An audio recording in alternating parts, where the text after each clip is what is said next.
Өгей қыздарын өлімші етіп сабап, кейде тоңазытышқа қамап, аяусыз қинаған келіншектің әрекеті жұртты шошытты.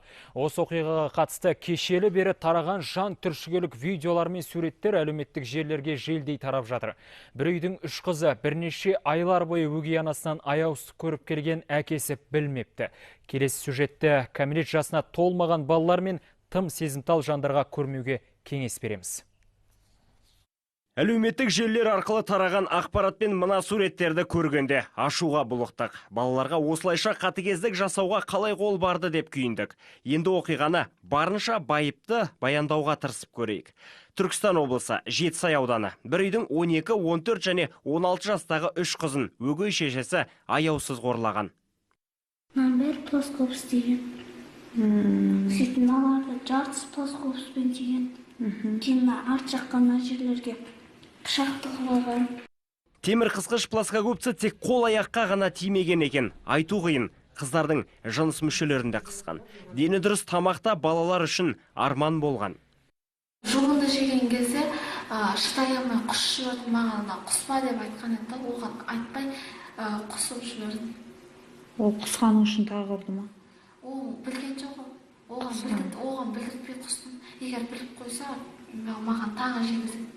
Балалардың сөздеріне сенсек, өгей шешелері кез келген ағаттық үшін қатаң жазалап отырған.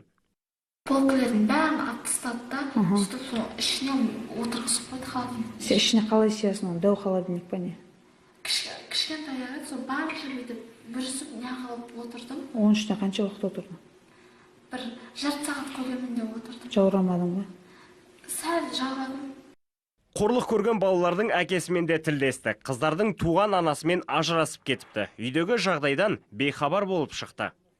Жаға ұстатар жайт қазір қоғамда қызу талқыға түскен. Қылмыстың түр-түрін сараптап, салқын қанды сұхбат беретін полиция департаментінің өкілі де көз жасын әрең ұстап отырғандай көрінді.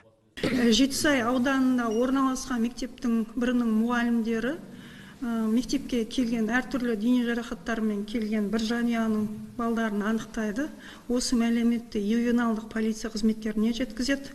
Мәліметті 12 сәуірде Жетісай аудандық полиция бөлімінде Қазақстан Республикасының қылмыстық кодексінің 140 бабы бойынша тіркейді.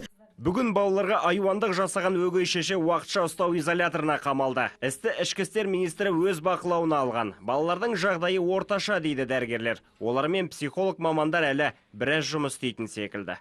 Олжас Селобекұлы, Пернебек Біләлбек, басты жаңалықтар.